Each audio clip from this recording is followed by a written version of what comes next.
Tu as lu les informations ce matin? Un immeuble de 5 étages en construction s'est effondré dans le secteur 3, faisant de nombreux blessés. Heureusement, il n'y a pas eu de perte en vie humaine.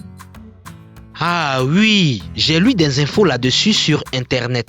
Regarde, les réseaux sociaux aussi en parlent beaucoup. D'après ce que j'ai lu, le terrain est marécageux dans ce secteur. C'est pour cette raison que là-bas, le ministère de la Construction n'autorise que des maisons basses. Mais beaucoup de plaintes à propos du secteur 3 ont été faites même dans la presse. Il doit se passer quelque chose de louche là-bas. Exactement. Comment le propriétaire de cet immeuble a-t-il réussi à obtenir l'autorisation pour y construire un immeuble à 5 étages? C'est une zone prévue pour la construction exclusive de maisons basses. Je le sais parce que mon oncle a construit par là-bas. On y voit de plus en plus de bâtiments en étage. On devrait aller vérifier pour en avoir le cœur net.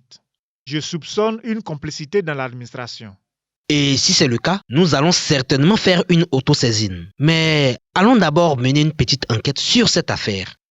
Monsieur, que puis-je faire pour vous? Nous sommes des agents de la haute autorité pour la bonne gouvernance. L'immeuble qui s'est effondré dans le secteur 3 vous appartient, n'est-ce pas? Hélas, oui. Bien. Nous voulons vérifier si vous avez obtenu toutes les autorisations de construire. Voici tous les dossiers. Vous pouvez vérifier, messieurs. Je suis parfaitement en règle. Tout a l'air parfaitement en règle. Dites-moi, monsieur, comment avez-vous obtenu ces autorisations alors que cette zone est prévue pour des maisons basses? Écoutez, messieurs, demandez aux agents du ministère. Ce sont eux qui ont signé tous les documents. Bien, c'est ce que nous allons faire. Monsieur Claclos, nous enquêtons sur le bâtiment qui s'est effondré dans le secteur 3. C'est bien vous qui étiez en charge du dossier, n'est-ce pas? Oui, je m'en souviens. Lorsque j'ai pris ce dossier, j'avais donné un avis défavorable à cause du terrain non conforme à la construction de R5. Mais pourtant, le permis de construire a bien été validé. Oui, c'est ce que je constate. À mon niveau, je vous confirme que l'avis était défavorable. Regardez, voici une copie du dossier que j'ai conservé. Merci pour les précieuses informations que vous nous avez données. Nous allons de ce pas voir votre chef. Donc, après les révélations de l'agent du ministère de la Construction, son chef de service a été convoqué. Lors d'un interrogatoire très poussé, il a fini par avouer qu'il avait perçu de l'argent pour délivrer un permis de construire par complaisance.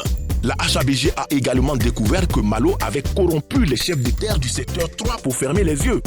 Malo et toutes les personnes impliquées risquent chacun 10 ans de prison.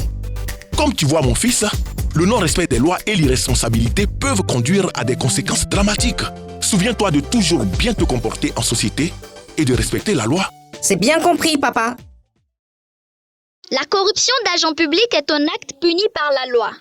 Elle est passible d'une peine d'emprisonnement de 1 à 10 ans et d'une amende de 1 à 10 millions de francs CFA. Numéro vert de la HABG 800 811. C'est gratuit. La HABG est un organe de promotion de la transparence et de l'intégrité au service de la prévention et de la lutte contre la corruption.